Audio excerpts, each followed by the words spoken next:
first day of the great lock-in, so I wanted to share how I got my first client as a self-taught designer with no school experience, no agency experience, just YouTube University, and how you can do this as well. Like everybody else in the beginner creative era where I started my own clothing brand thinking I was going to make millions, it ended up being a failed brand, but through that I learned how to take an idea and make it into a real product.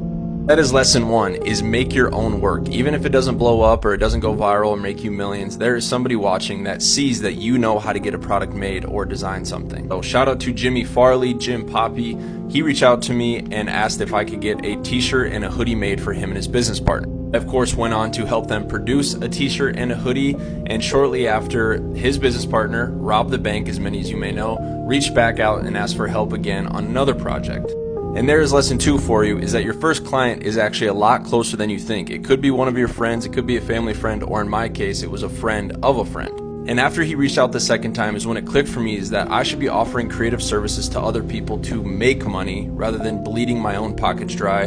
I saw that opportunity and I pitched myself. He clearly needed somebody that he could rely on to create apparel and accessories for his supplement brand at the time. So I just said, hey, I would love to hop on full-time retainer and be your go-to guy for creative and development. With Rob being the boss he is, he said yes and agreed to a $3,000 a month retainer for me to design and develop apparel and accessories for his supplement brand. That is the third lesson, is do not be afraid to pitch yourself.